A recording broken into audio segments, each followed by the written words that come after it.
नमस्कार, आप देख रहे हैं जवाब तो देना पड़ेगा और आपके साथ में विजेंद्र सोलंकी। गरीबों को उनके आशियाने के वैध होने का कागज मिल जाए और जहां वो सालों से रह रहे हैं वहां आधिकारिक तौर पर उनका अधिकार हो जाए।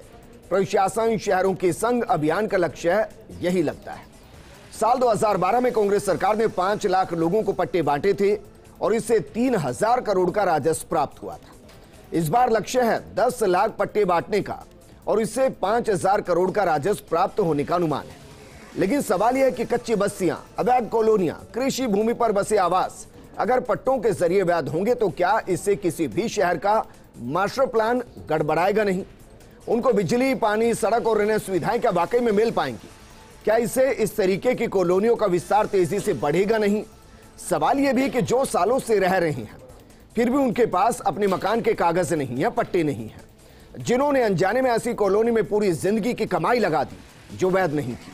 अगर ऐसे लोगों को मकान का हक मिल जाता है, पट्टा मिल जाता है, तो फिर गलत क्या है? आज बात इस मुद्दे पर कि शहरीकरण के शिविर के जरिए शहरों का ढांचा मजबूत होगा या फिर कमजोर होगा।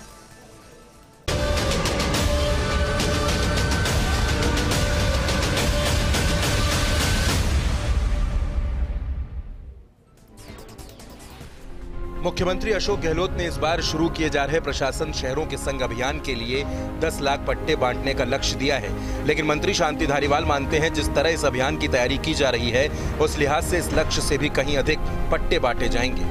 आपको बता दें कि 2012 में पिछली अशोक गहलोत सरकार में आयोजित प्रशासन शहरों के संग अभियान में 5 लाख पट्टे बांटे गए थे। इस बार अभियान में लोगों को उनके भूखंड का पट्टा देने सहित 31 तरह के काम किए जाएंगे। 2011 की जनगणना के अनुसार शहरों में कुल आवास 47.74 लाख। मौजूदा समय में इन आवासों की संख्या करीब 55 लाख।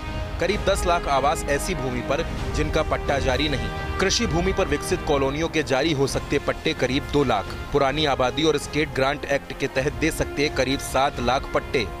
कच्ची बस्ती में 50,000, अन्य मामलों में जारी कर सकते 50,000 पट्टे। प्रशासन शहरों के संग अभियान 31 मार्च 2022 तक चलेगा। इसके बाद मंत्री शांति धारीवाल के स्तर पर इसकी अवधि बढ़ाई जा सकेगी। सरकार की सोच है कि तकनीकी पेंच में बरसों से उलझे मामलों में कैबिनेट स्तर पर निर्णय लेकर उनमें पट्टा देने की राह आसान की जाए। अब हम आपको बताते हैं कि इसमें कैसे मामले शामिल होंगे जिनमें भू राजस्व अधिनियम की धारा 91 के तहत कार्यवाही की जा सके। पुरानी बसावट वाले इलाकों में बरसों से रह रहे लोगों को पट्टे दे सकते हैं। शहरी निकायों की ओर से लघु अवधि के लिए किराए पर दी गई संपत्तियां, किराएदारों के पक्ष में ही 99 वर्ष का पट्टा जारी किया जा सकता है। शहरी क्षेत्र में शामिल ग्रामीण क्षेत्रों के जारी पट्टों को कर सकते हैं समर्पित। पट्टे समर्पित करवाकर निकायों से भूखंडों के लिए जारी हो सकता फ्री पट्टा। 1 लाख से कम आबादी वाले शहर जिनमें जोनल डेवलपमेंट प्लान की अनिवार्यता नहीं, इससे अधिक आबादी वाले बड़े शहरों में जोनल डेवलपमेंट प्लान के अनुसार देंगे पट्टे। प्रशासन शहरों के संग अभियान के तहत तैयारी शिविर 25 सितंबर तक लगाए जाएंगे।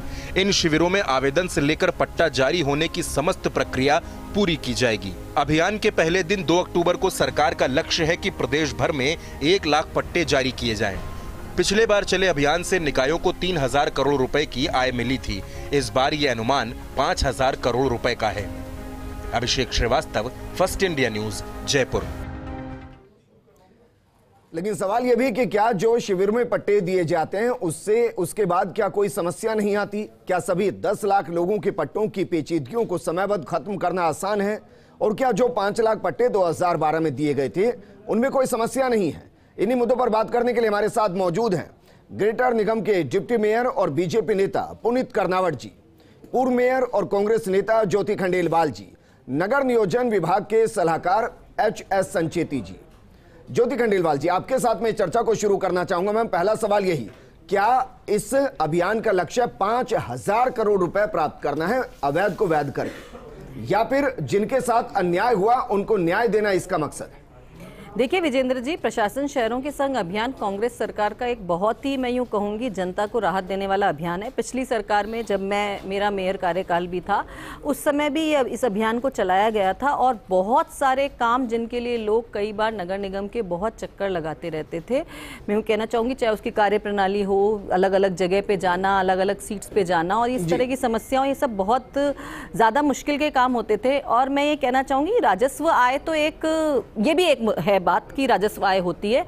लेकिन आप, मैं एक बहुत सीधी सी बात, एक आम इंसान को आप जनरली भी सोचिएगा, कभी आम भाषा में अगर मैं बात करूं तो दो लोगों में झगड़ा हो जाए और वो बोले कि मैं तो बोले तूने पट्टा ले रखा है क्या इस जगह का, मतलब ऐसी वैल्यू होती है पट्टे की कि पट्टे से एक हक मिलता है, एक अधिकार मिलता है, मुश्किल समय पे लोन उठा करके वो अपने घर को आगे बढ़ा सकता है। एक बहुत बड़ी चीज होती है पट्टा एक आम आदमी के लिए।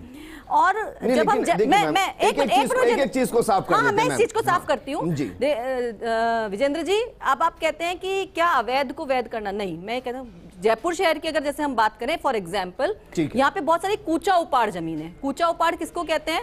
जैसे राज परिवार था, उसने किसी, उनका कोई था, उन्होंने उसको कह दिया कि जाओ ये जमीन तुम्हारी। इस तरह की बहुत सारी जमीन है जहाँ जो मेन बनी पार्क एरिया है वो पूरा कूचा उपाड़ वाला क्षेत्र है। अगर हम देखते हैं धुलेश्वर गार्डन हुआ, इस तरह के जो गार्डन, छोटी छोटी बगीचियां थी जो आज शहर के बीच में है, जहाँ पे बहुत पॉश कॉलोनियां बसी हुई है, आज उनके पास भी पट्टे नहीं। मतलब आप सोचिए, शहर में इतने सालों से रहने के बाद भी अगर उनके पास पट्टे नहीं आते हैं। इसके अलावा बहुत सारी ऐसी जगह, फिर एक बात और सामने आती है। देखिए, ये बात बहुत सही है कि होना ये चाहिए कि पहले मास्टर प्लान बसे, फिर वहां पे सुविधाओं का डेवलपमेंट हो और फिर कॉलोनी में लोग आकर के रहें। ये तो बिल्कुल सही प्रोसीजर है, इसमें कोई डाउट नहीं। लेकिन हम ये भी जानते हैं कि होता इसका बिल्कुल उल्टा है। पहले लोग बस जाते हैं, फिर वहां पे सुविधाएं भी डेवलप हो जाती हैं और फिर हम मास्टर प्लान बनाते हैं और फिर हम पट्टे देते हैं। ये एक सच्चाई है। यही कैसे होता है मैम? यही तो मैं जानना चाह रहा हूँ। ऐसा थोड़ी ना है कि रात को सोए और सुबह पूरी कृषि भूमि पर कॉलोनियां आ गई। मैं मानती हूँ ये बहुत अलग विषय है जिसमें अलग एक्शन होना चाहिए जिम्मेदार लोगों पे। लेकिन उन लोगों की क्या गलती है जो वहां पर, जिन्होंने बरसों, आज से नहीं, जो बरसों से वहां रहते हैं और जिनको पट्टे नहीं, जहाँ सुविधाएं भी हैं, बिजली पानी के उन्होंने कनेक्शन भी लिए हुए हैं, लेकिन उनको फिर भी पट्टा नहीं मिल पाता और पट्टा ना मिलने की वजह से बहुत सारे कॉम्प्लिकेशंस उनके साथ हमेशा से चलते रहते हैं। तो ऐसे लोगों को राहत देने के लिए जिनके साथ अन्याय हुआ किसी भी तरीके से, या जिनके पास पट्टे नहीं, उनको पट्टे आप दे रहे हैं और इसके साथ साथ 5,000 करोड़ का राजस्व प्राप्त कर रहे हैं। ये मानिए, जब आप पट्टे लेंगे तो निश्चित रूप से उस कॉलोनी के डेवलपमेंट के लिए कुछ जो चार्जेस जो देने होते हैं, ये जो अगर आएगा तो वो उस कॉलोनी के डेवलपमेंट के लिए ही उस राजस्व को जो है वो यूज किया जाएगा। तो निश्चित रूप से मैं तो ये मानती हूँ कि सरकार को, मेरा तो ये सुझाव भी रहेगा, संचेती जी भी यहाँ है और मैंने तो कही भी है ये बात पहले भी कई बार, कि अगर किसी कॉलोनी के 70% से ज्यादा लोगों का यूडी टैक्स जमा हो या उनके पास पट्टे हो, तो निश्चित रूप से उस कॉलोनी की सारी सुविधाएं, चाहे वो सड़क हो, चाहे वो सफाई हो, चाहे वो नाली हो, उसके लिए नगर निगम को भी उतनी जिम्मेदारी से काम करना चाहिए। संजय जी, आपके पास में आना चाहूंगा। सर, मास्टर प्लान होता है, हर शहर का 10 साल आगे का मास्टर प्लान होता है। जाहिर है मैं मानकर चलूं उस मास्टर प्लान में ये कॉलोनी और ये सब चीजें तो नहीं होती होंगी। वो एक वेल डेवलप्ड प्लान होगा जिसमें हम यहाँ इतने मकान बनाएंगे, इस तरीके की सड़क होगी, इतने बिजली कलेक्शन होंगे, इतनी पानी की जरूरत होगी। अब अचानक से जब इतने पट्टे दे दिए जाते हैं, यानी कि उसको शहर का हिस्सा बना दिया जाता है, तो क्या इससे मास्टर प्लान गड़बड़ाता नहीं है? जिन सुविधाओं को हम आगे बढ़ाना चाहते हैं वो तो पूरी ही गड़बड़ा जाती होंगी। सर देखिए, जहाँ तक राजस्थान की बात है, माननीय गहलोत साहब, यशस्वी मुख्यमंत्री एम धारीवाल साहब, इनका हमेशा सोच रहा है प्लान डेवलपमेंट। और मैं आपको बताऊं कि राजस्थान में जो है करीबन 213 लोकल बॉडीज है, 14 यूआईटीज है, अर्बन इम्प्रूवमेंट ट्रस्ट, और 3 डेवलपमेंट अथॉरिटीज़ है। जी, आप ये देखिएगा राजस्थान में करीबन आप देखो सारे शहरों के मास्टर प्लान बन चुके हैं। और प्रोबेबली मैं बताता हूँ आपको कि पूरे इंडिया में this is the only state जहाँ सारे मास्टर प्लान्स बन चुके हैं। सोच प्लानिंग की है और फॉर्चुनेट पार्ट ये है कि धारीवाल साहब और माननीय मुख्यमंत्री जी भी इस विचारधारा के हैं। जी, अब रही बात ये है कि इसको इम्प्लीमेंट करने का जो दायित्व होता है, लोकल बॉडीज़ का होता है, यूआईटीज़ का हुआ, डेवलपमेंट अथॉरिटीज़ का होता है, उसमें थोड़ा टाइम गैप अगर इम्प्लीमेंटेशन में लग जाता है तो क्या होता है कि जो आदमी मकान बनाना चाहता है, जो मकान का प्रेशर, मैं बताऊँ आपको कि जयपुर की जो आबादी है वो करीबन 5-7 लाख हुआ करती थी, अभी आज की तारीख में 2011 की 31 लाख है। और आज की तारीख में अगर आप इसकी सोचें तो 60 लाख है। तो आप ये प्रेशर देखें कि रूरल एरियाज से जो माइग्रेशन हुआ बड़ी सिटीज़ में, इकोनॉमिक बेस के लिए हो चाहे इकोनॉमिक अपॉर्चुनिटीज़ के लिए हो, तो वो जो थ्राइव आप जो प्रेशर है अननेसेसरी अर्बन उस पर करेक्टर पे, जयपुर पे, उसकी वजह से जो है हाउसिंग प्रॉब्लम हुई। आप ये देखिए कि मुझे तो सर ये बताइए मोटा मोटा, क्योंकि 20 मिनट का प्रोग्राम होता है, मोटी मोटी चीजें समझ में आए कि 10 लाख पट्टे जब बांटे जाएंगे, उनको वैध कर दिया जाएगा, उससे क्या बाकी जो रह रहे हैं जो नियम के हिसाब से, मास्टर प्लान के हिसाब से रह रहे, क्या उनकी सुविधा में कटौती होगी या नहीं होगी? मैं तो ये जानना चाहता हूं। इसका बेस्ट जवाब है, मैं बताऊं कि मास्टर प्लान के बाद एक गुलाब कोठारी का जो है हाई कोर्ट का एक डिसीजन हुआ, उसमें कहा कि भाई जोनल डेवलपमेंट प्लान बनाओ जी। जोनल डेवलपमेंट प्लान बनाने के बाद उसमें आपको क्या क्या रिक्वायरमेंट है उस पर्टिकुलर जोन की, कितनी तो लेकिंग है, कितने ड्रॉबैक्स है, क्या क्या फैसिलिटी चाहिए, क्या क्या इंफ्रास्ट्रक्चर चाहिए और क्या लैंड यूजेज है जो मास्टर प्लान में दिखाए गए। तो उसकी एक डिटेल प्लान, जोनल प्लान, तो उनका ये डायरेक्शन था कि आपको कुछ भी करना है तो first you prepare master plan. तो मैं बताऊँ आपको कि राजस्थान में 33 टाउन ऐसे जो क्लास 1 टाउन है जिनकी 1 लाख से ज़्यादा की आबादी है, उन सबके करीबन जोनल डेवलपमेंट प्लान बन चुके हैं। और जो मैं कह रहा हूँ कि आप जो 10 लाख पट्टे दिए जा रहे हैं उनमें से मैं बताऊँ आपको 50% पट्टे ऐसे हैं जो 69A जो कि नई धारा जोड़ी गई म्यूनिसिपल एक्ट में, वो लोग ऐसे हैं जो परंपरागत रूप से वर्षों से 200-250 वर्षों से रह रहे हैं, सारी सुविधाएं भोग भी रहे हैं। वो जो परकोटे के रहने वाले लोग हैं, जयपुर में मान लो आप परकोटे है, पर अपन राजस्थान की बात करें तो सब जगह परकोटे नहीं, 22-23 सालों शहरों में परकोटे हैं, पर बाकी में भी आपकी जो आबादी परंपरागत रूप से बसी हुई, जिसमें नीचे दुकान ऊपर मकान रह रहे हैं, उनकी जो गलियां हैं अपन जानते हैं कि उसकी बड़ी हो नहीं सकती, चौड़ी हो नहीं सकती, उनका जो इंफ्रास्ट्रक्चर है वो डेवलप हो चुका, लोग वर्षों से रह रहे हैं। तो ऐसी स्थिति में ये जो प्रेजेंट गवर्नमेंट है, धारीवाल साहब, ये जो सीएम साहब है, उन्होंने 69A की धारा जोड़ के और जो ऐसे लोग जो परंपरागत रूप से रह रहे हैं नीचे दुकान मकान, उसको मिश्रित रूप में पट्टे दिए जाएंगे जी। और बहुत नॉमिनल रेट में, क्योंकि वो रह रहे हैं वर्षों से 200-250 साल से परंपरागत रूप से, पर आज की तारीख में उनके पास कोई टाइटल नहीं होने से इसके देने के बाद जो है उनको मेरे ख्याल से तो बहुत खुशी होगी कि आज ये हमारे पास एक टाइटल आ गया। ठीक है पुनीत करनावट जी, आपको लगता है कि जिस तरीके से ये पट्टे दिए जा रहे हैं उससे निगम भी मजबूत होगा, शहर भी मजबूत होगा और आगे सुविधाएं पास करने में, लोगों तक पहुंचाने में, प्लानिंग करने में आसानी होगी? देखिए, अगर मैं साफ तौर पे कहूं तो ये सभी सरकारों के मिस प्लान का नतीजा है कि हमें प्रशासन शहरों के संग चलाकर 10-10 लाख पट्टे बांटने की तैयारी करनी पड़ती है 1 महीने और 2 महीने में। मेरी बात थोड़ी अलग लग सकती है जी, लेकिन मास्टर प्लान का पूरी तरह से फेलियर है, एडमिनिस्ट्रेशन का पूरी तरीके से फेलियर है और जिस प्रकार की ब्यूरोक्रेसी है उसका फेलियर है। आज हम पट्टे देंगे, पट्टे देना आज के समय की आवश्यकता है, इसलिए पट्टे देंगे। 69A जो संचेती साहब कह रहे हैं कि गहलोत साहब ने और धारीवाल साहब ने जोड़ी, मैं उनको करेक्ट कर दूं, ये वसुंधरा जी की सरकार के समय जोड़ी गई 69A जोड़ी गई, लेकिन मैं संचेती साहब आपकी बात सुन रहा था तब शांत था, आप जरा मोटी बात यह है कि हमें पट्टे देने की आवश्यकता पड़ रही है, अभियान चलाकर अब पट्टे देने की आवश्यकता पड़ रही है, क्योंकि रोज हम काम नहीं कर रहे हैं, सरकार अपना काम नहीं कर रही है, नगर निगम अपना काम नहीं कर रहा है, ये बैकलॉग इकट्ठा हुआ है, उसका हम पट्टा देने की तैयारी कर रहे हैं। उसमें सही और गलत पट्टे जाने की भी संभावनाएं हैं, उसमें गलत तरीके से जो कृषि भूमि के ऊपर सहकारी समितियां लगातार काम करती रहती हैं, और मैं आपके चैनल पर कहना चाहता हूं कि उसको अगर सबसे बड़ा प्रोटेक्शन किसी का है तो वो एडमिनिस्ट्रेटिव ऑफिसर्स का प्रोटेक्शन है। वो इन समितियों को कभी भी समाप्त नहीं होने देना चाहते। अभी मैंने एक स्टेटमेंट पढ़ा, सहकारी समितियों के पर कतरे, उनका कोई भी डॉक्यूमेंट वैलिड नहीं होगा। 17 डॉक्यूमेंट में से आप कोई सा डॉक्यूमेंट ले आइएगा, पट्टे ले जाइएगा, पट्टे तो दे दीजिए आप। पर जिन सहकारी समितियों ने 1999 के बाद भी पट्टे काटे हैं और जिसको आपने बैकडेट का पट्टा मान लिया है, उनके खिलाफ क्या कार्रवाई कर रहे हैं? आदरणीय गहलोत साहब इतने विजनरी हैं तो वो उसके साथ साथ राजस्थान में रूल ऑफ लॉ लागू करने के लिए भी बाध्य है। लेकिन इसके बारे में भी देखना चाहिए। मुझे बताइए ना सर, मुझे बात बताइए ना, 2012 में 5 लाख पट्टे बांटे गए, 13 से 18 आपकी सरकार रही, आप कह रहे हैं कि अधिकारियों ने काम नहीं किया, बैकलॉग तैयार कर दिया, उसको निपटाने की तैयारी की जा रही है। तो आप ये कह रहे हैं कि 18 से और 2021 के बीच में 10 लाख ऐसे पट्टे बैकलॉग के तैयार हो गए, या मैं ये मानूं कि 5 साल में बीजेपी की सरकार में भी पट्टे नहीं दिए गए और इसलिए इतना लंबा चौड़ा बैकलॉग तैयार हो गया? मैंने देखिए, मैं अभी बात करते हुए सरकार की बात ही नहीं कर रहा हूँ, कांग्रेस और बीजेपी अलग अलग करके बात नहीं कर रहा हूँ। जो मोटी बात है कि 10 लाख पट्टे बांटने की तभी तो जरूरत पड़ गई जब 10 लाख पट्टे आज बिना पट्टों के 10 लाख प्लॉट्स के ऊपर या 10 लाख मकानों में लोग रह रहे हैं। ये क्यों हो गया? जब हम लगातार पट्टे बांटने का अभियान चलाते हैं, लगातार हम पट्टे बांटते हैं, उसके बाद भी ये बैकलॉग क्यों है? और इस बैकलॉग को अगर पूरा करना है तो उसमें किन किन सावधानियों की जरूरत है। आज तो वास्तव में रेवड़ी बांटने की तैयारी हो रही है, जिसमें सरकारी भूमि पर, मंदिर माफी की भूमि पर, पूरी तरह से एनक्रोच की हुई भूमि पर आज जाकर बसावट हो रही है।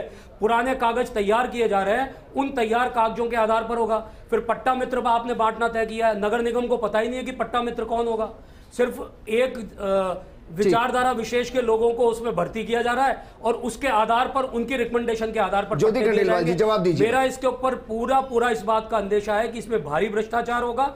आज भी जो लोग जिनको जरूरत है पट्टे की वो इससे महरूम रहेंगे और ऐसी जमीनों के ऊपर आप ये कह रहे हैं कि जिनको पट्टे चाहिए उनको अभी भी नहीं मिलेंगे। 10 लाख पट्टों में भी उनको नहीं मिलेंगे जिनको चाहिए। हाँ, मेरी इसमें पूरी ज्योति खंडेलवाल जी रेवड़ियां बांटी जा रही है मैम। देखिए, मैं पहली बात तो ये कहना चाहूंगी कि पिछली बार प्रशासन शहरों के संग अभियान चला और रिकॉर्ड पट्टे बांटे गए और मैंने तो अपने हाथों से लोगों को उस समय पट्टे दिए। और जो खुशी जो एक बुजुर्ग महिला के नाम पे जब पट्टा जाता है, जिसने सालों से नहीं लेता, उसके चेहरे पे जो खुशी जो देखी जा सकती है वो बिल्कुल देखी जा सकती है, उसे महसूस किया जा सकता है। लेकिन एक बात मैं दूसरी बात कीजिएगा, बात पूरी कीजिएगा। मुझे ये बताइए, उसके लिए प्रशासन शहरों के संघ की जरूरत क्यों? मैं बताती हूँ ना, यही बात मैं कहना चाह रही हूँ।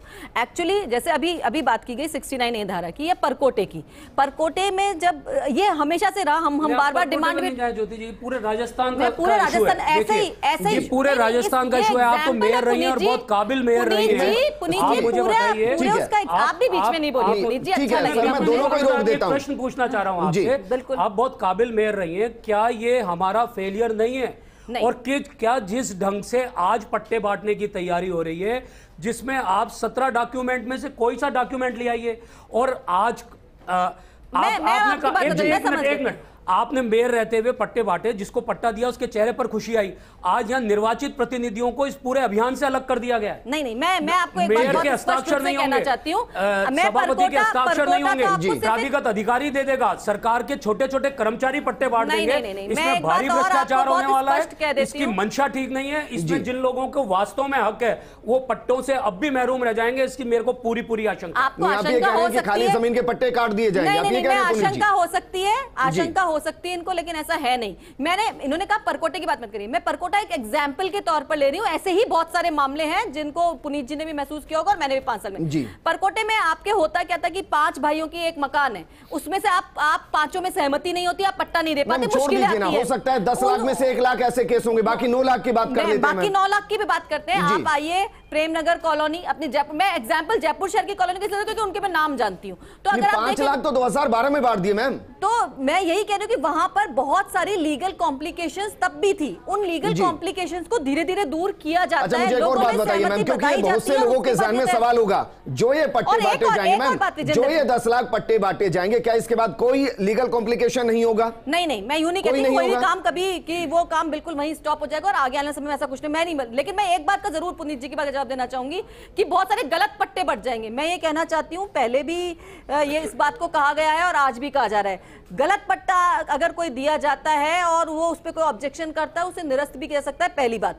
दूसरी बात, मैं बहुत दावे के साथ कह सकती हूँ कि मेरे मेयर समय पर जयपुर शहर में मेरे हस्ताक्षर से एक भी गलत पट्टा जारी नहीं हुआ। अगर जारी हुआ, जारी होगा, जारी हुआ है तो अनअकाउंटेबल ऑफिसर्स जो आज यहाँ नौकरी कर रहा है, कल कहीं और नौकरी करेगा, उसके हस्ताक्षर से पट्टे जारी किए जा रहे हैं। यही तो कह रहे हैं कि मेयर के हस्ताक्षर नहीं, सभापति के हस्ताक्षर नहीं, इसमें